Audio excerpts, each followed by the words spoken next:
Welcome into the Sheep Shed, a podcast of Good Shepherd Community Church. Here in the Sheep Shed, we're all about creating a space to learn together to live like Christ while reaching out in His name. We are your hosts, Z Farouche and Connor Strauss. Connor, we are diving into AI, artificial intelligence today. It's something we've been wanting to, we talk about conversationally a lot. Yeah.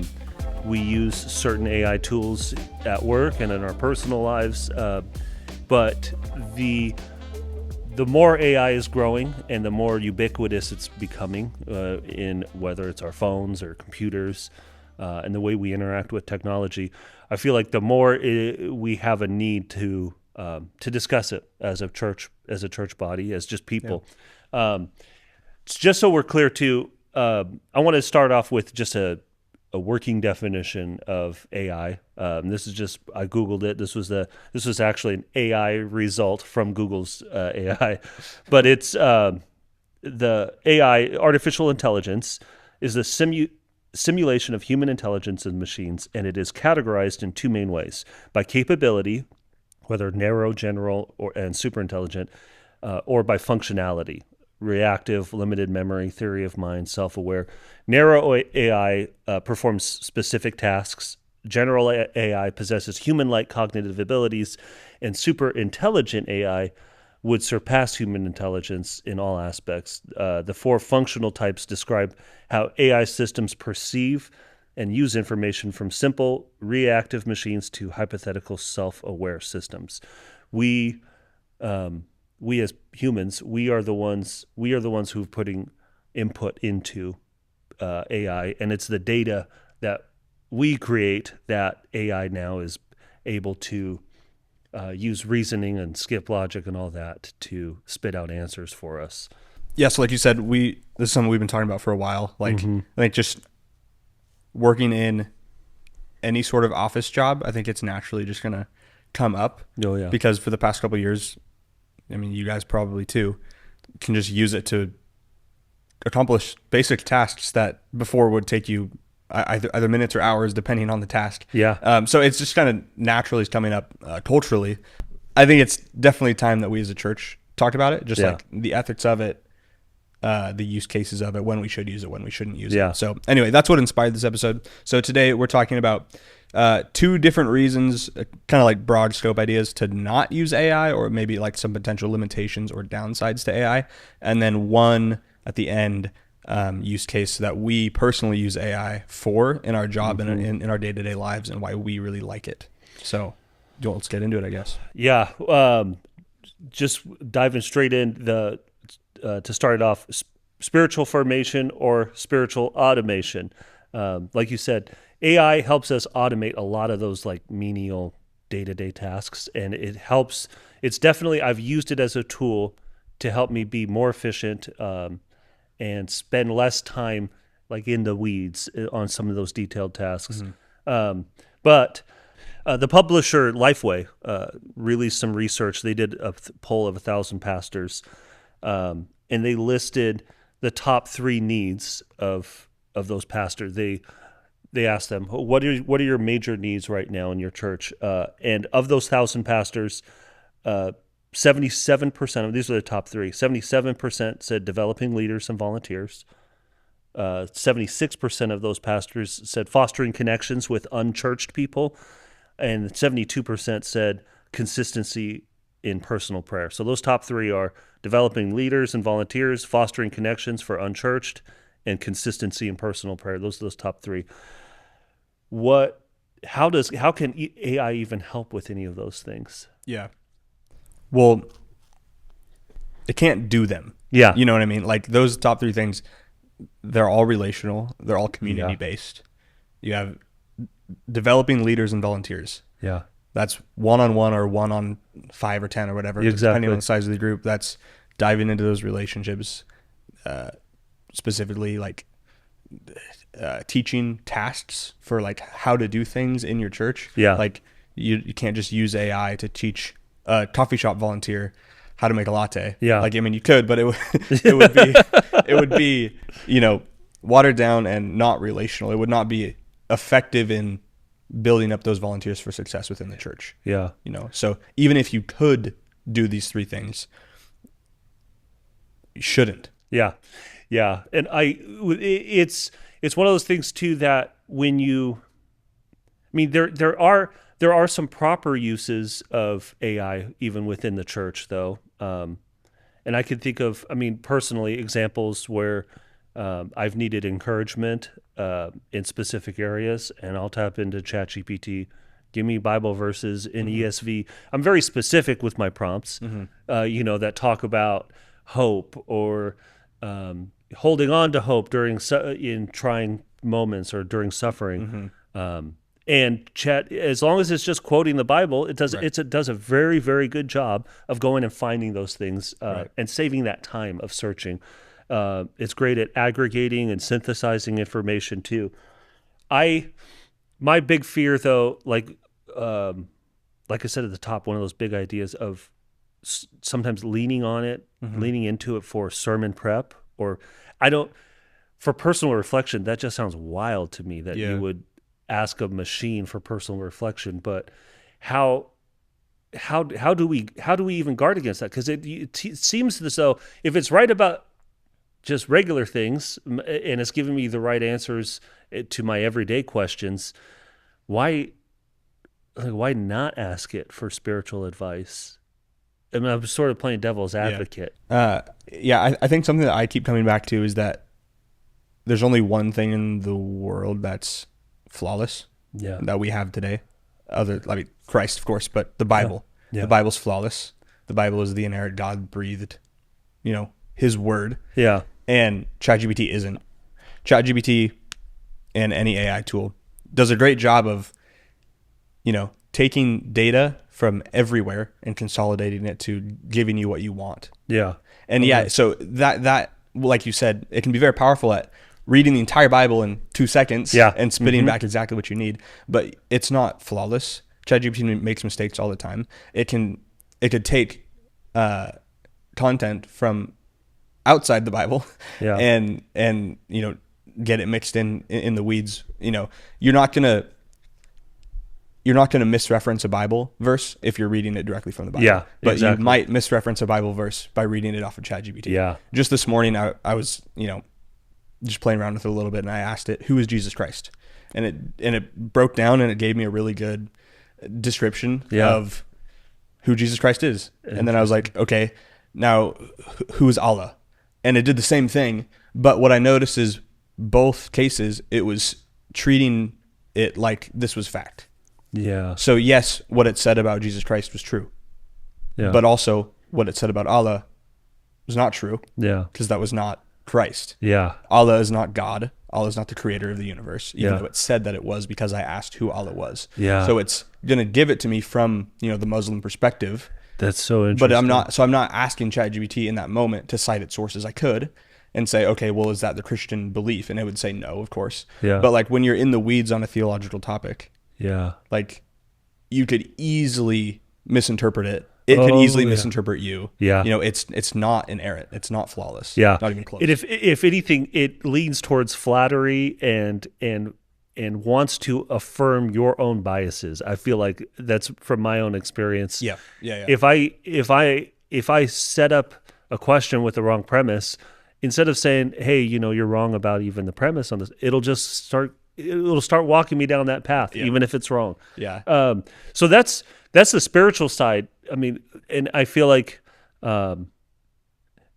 the spiritual side is even less obvious how some of those long-term effects of using AI and outsourcing some of our mental faculties towards it. But what are some of the more physical and physiological sides to just the use of AI? Yeah. So our point number 2 is how AI can physically change your brain. Yeah. And our big idea for that is relying on AI for thinking over time can weaken our ability to reason, remember, and learn. So the best example we could find about this was there was a study in early 2000 comparing the MRIs of London taxi drivers to regular residents. And this study showed that the taxi drivers in London had more gray matter in the hippocampus in their brain. So the hippocampus is responsible for reasoning and remembering and learning.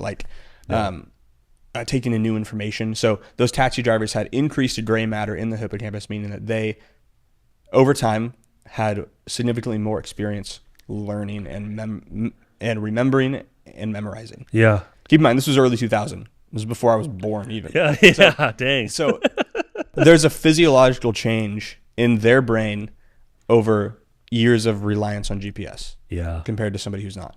So extrapolate that out, now it's 2025. 25 years of increased technology use, 25 years of, relying on technology for day-to-day tasks.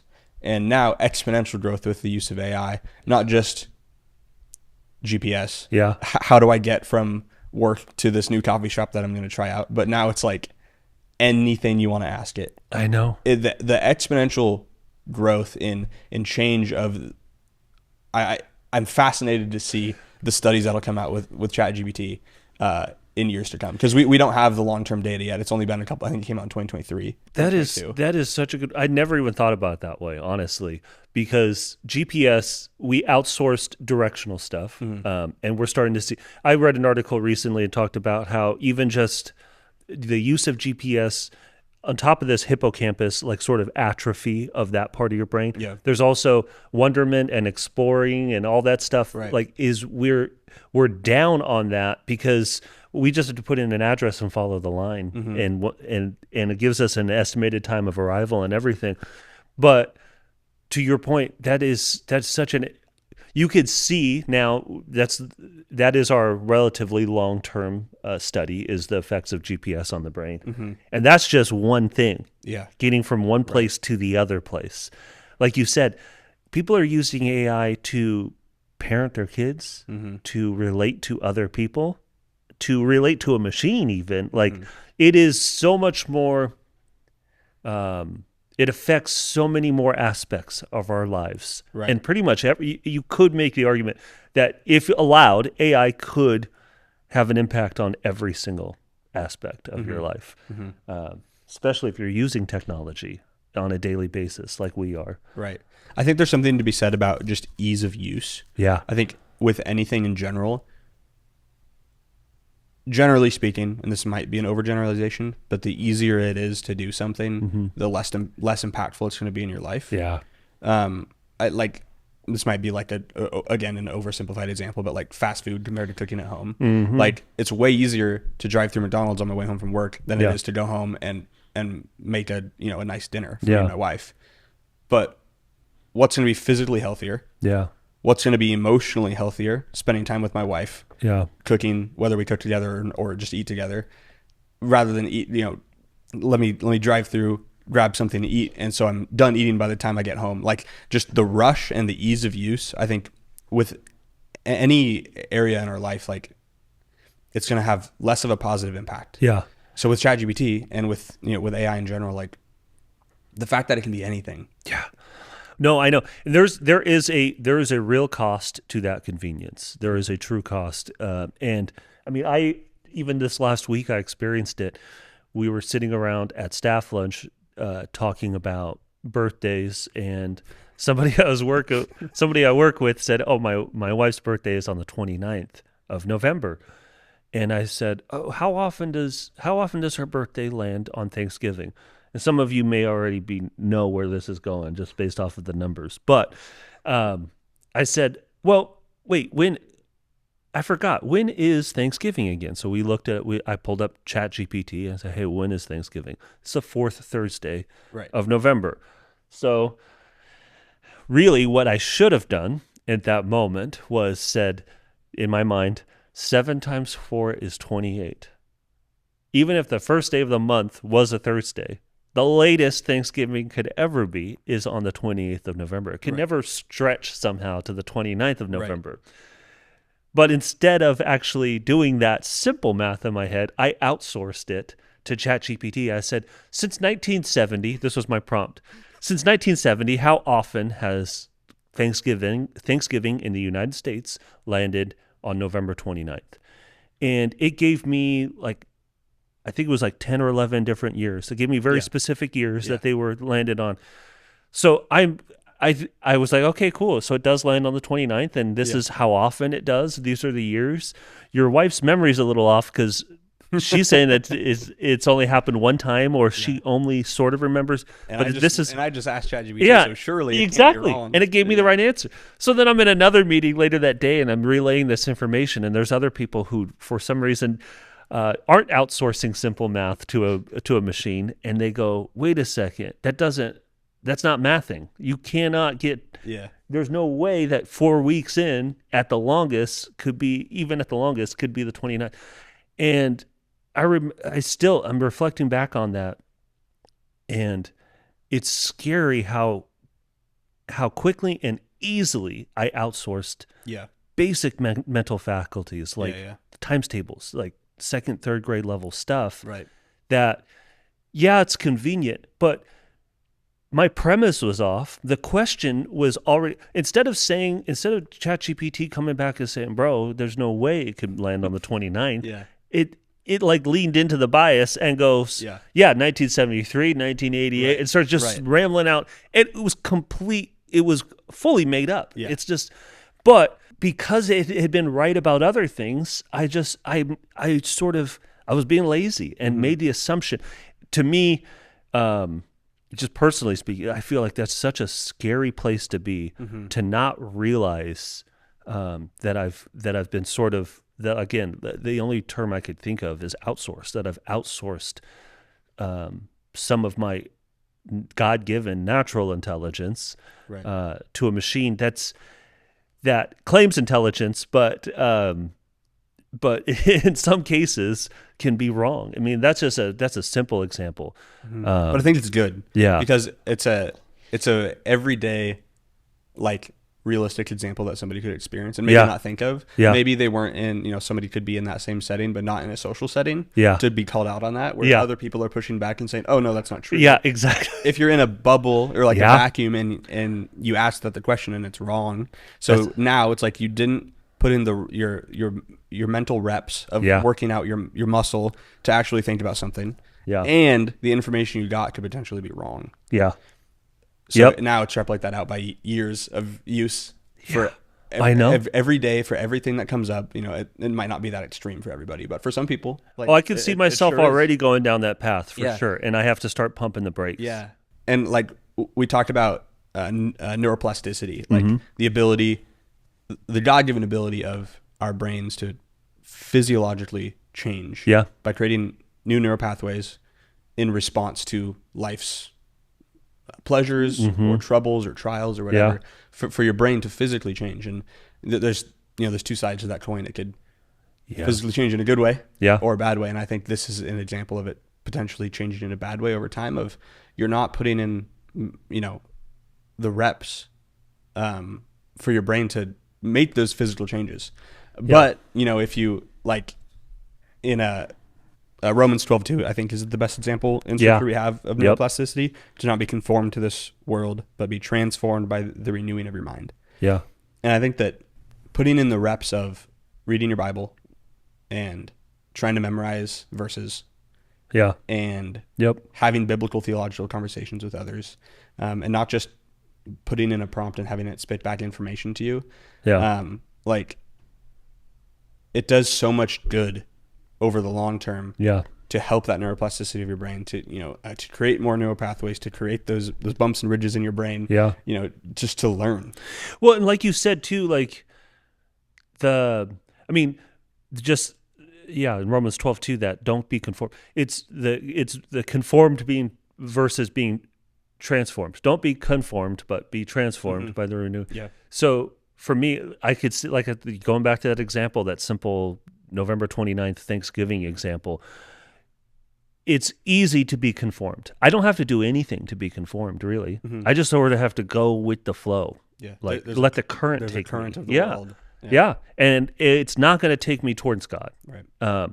I don't need to do much to be conformed, but like you said, everything that you listed out, like reading the word, having spiritual conversations with brothers and sisters in Christ, memorizing verses, which I've been trying to do more recently. It's just it pays so much more it pays dividends more than you would ever expect. Yeah. It's not just about matter of memorizing words in order. At first, it definitely was. I'm like, why do I have to memorize? Like, it's just, I saw them as just words in order. And then it's the more I started repeating it, the more I started getting meaning out of it, even just one passage. So highly encourage that as a side note. But all that to say, the transforming piece takes work. Like you said, it takes reps, it takes effort, it takes time and concentration. And that's really why we wanted to talk about AI in this context, not just the church context, but a personal and everyday use work kind of concept. Yeah. So that brings us to our third point, because so we've talked about basically a lot of the pitfalls, not all of them, for sure. Not even close. We just sort of touched the surface on the pitfalls. So if AI is so bad, then like, should we use it? And if so, how should we use it? And just wanted to state, AI itself is not the enemy. The technology itself is not bad. It's a powerful tool when stewarded well. The church as a whole doesn't need to reject it, but we have to be proactive in its use. AI as a way of clearing clutter, recording meetings that not everyone can attend, and taking meeting notes, summarizing meeting points. I've seen very, very good uses of AI in that sense. Going through seminary, there was a master assessment times where it's like this one-on-one or one-on-three interview with your mentors, and we do it over Zoom. And Zoom has this AI companion that just really helps summarize in words what was actually discussed. Yeah. Stewarding that tool in a way that helps further the kingdom and stays on mission, instead of as a way of adding fuel to the fire, so to speak, instead of just saying, "Hey, you AI, you deal with this," or taking the lazy way out, really, and leaning on it too hard. A recent Harvard study shows that AI tools in work increase productivity 34% for novice and low-skilled workers. For high-skilled workers, there's minimal impact. Right. You're not going to have it. You're not going to have AI cast a vision for where a church is going or a corporation. And well, again, you could, but it would be void of identity. Yeah. Probably incorrect to your church's views and mission. Yeah. Even if you spit it out, even if you give it all the information that you need, it's going to spit out a generic half-baked direction. Yeah. So, I've shared a lot how I use AI, pretty much AI is very, very helpful when you come home at night, it's dark, but you see water pouring out of your pump house, and you're like, I don't know anything about wells. What do I do here? Yeah. And it was very, very, very helpful to be able to consult AI, which was essentially like consulting a plumber without having to pay. Right. So I saw a very, very direct benefit right then and there. And then even just, again, menial tasks here at work, I feel like there is a very very helpful place for AI within our personal spheres and work spheres. How are you using it on a day-to-day basis personally? Because we're different generations. Like you said, you weren't even born during this taxi in the early 2000s. How are you using it day to day? Yeah. I think like we were talking about earlier with our faith and our walk with the Lord, the general rule of thumb I have with AI is it taking away my time with God, or is it adding into my time with God? Because I think like we talked about earlier, AI is just an efficiency tool. Yeah. And with my relationship with God, I don't want it to be efficient. That's Yeah. arguably not a positive at all. Yeah. I want more time in the Bible. I want more time in prayer. Yeah. And I don't want ChatGPT to tell me how I can effectively learn this theological topic really quickly. Yeah. I want to spend more time Yeah. with God in Scripture, hearing His voice. Yeah. So that's kind of my rule of thumb for that. On this side of things, the more like workplace admin, lifestyle, when you get home and your house is burning down, what do I do? Yeah. That kind of stuff. My general rule of thumb is like, if it's creating content, I want to stay away from that, but it does a good job of, reorganizing things. Yeah. And teaching. So rather than spend a few $1,000s on a plumber because your pump house is leaking water, just have a quick conversation with ChatGPT. I know we both have it mapped to our side button. So we can just say, hey, ChatGPT, and we start talking to it and it'll talk back to us. The voice assistant is pretty cool. But so there's that stuff like on a day-to-day, like my wife and I just bought a new house. And the pellet stove wasn't working. Yeah. So I, pulled out my voice assistant and asked what to do, and I explained, the brand and what was going on and the problem I was facing, and it. Yeah. Oh yeah. No, it is. There is. I mean, there are so many of those examples of just real life practical uses of AI that truly are enhancing our lives and adding to making things simpler to understand or helping us do our DIY projects. Right. Other things, other practical uses for like within ministry are summarizing sermon or podcast episode for like key takeaways. Mm-hmm. Once you've watched them. Once you've watched them. Actually, after watching them. Not as a way of a cliff notes. Yeah, I'm not going to go to church by asking ChatGPT to summarize Greg's sermon. Again, see, and that's why it's this double-edged sword. Mm-hmm. It really is. It's a very powerful tool that can help the mission or really, really hurt overall the mission. But it's just so much harder to see. Again, the negative effects of it, especially while we're in the middle of it. Right. AI can be used to help brainstorm small group questions.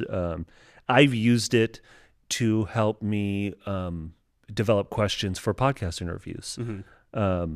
It's very helpful in that, because what you're doing is you're creating something to conversate around. We're still not creating the content itself. You are asking the machine to help with prompts for real life, average intelligence conversation instead of artificial. Yeah.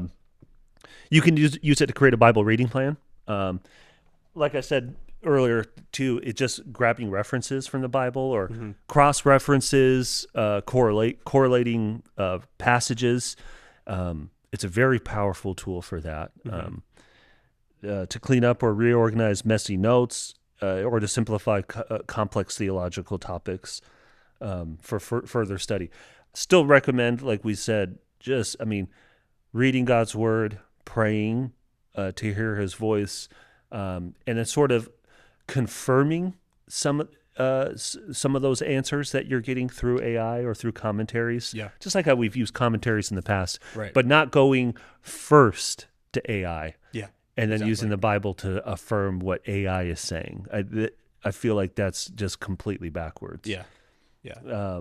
This is not a comprehensive talk on AI. No. We really just wanted to get the conversation going. Mm-hmm. I'm sure there will be future episodes where we'll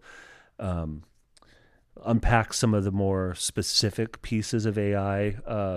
Or focus in on this more on the spiritual side or the physical side. But we just wanted to at least get this conversation going, and just get people's brains, get the juices flowing, and getting people processing this stuff, because it's something that we talk about all the time and we're processing.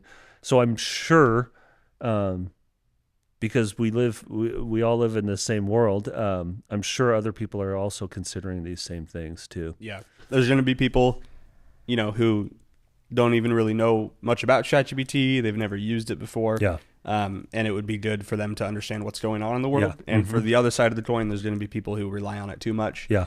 And it might be good to reel that back in a little bit. So again, this wasn't a comprehensive guide by any means, but if you want to hear more about, two random guys in the church talk about AI, and if you got a weird, like maybe an ethical question about it, drop in the comments. We'd love to, we'd love to think about that and maybe talk about it on another AI episode, because there'll probably be more. Oh yeah, for sure. Well said.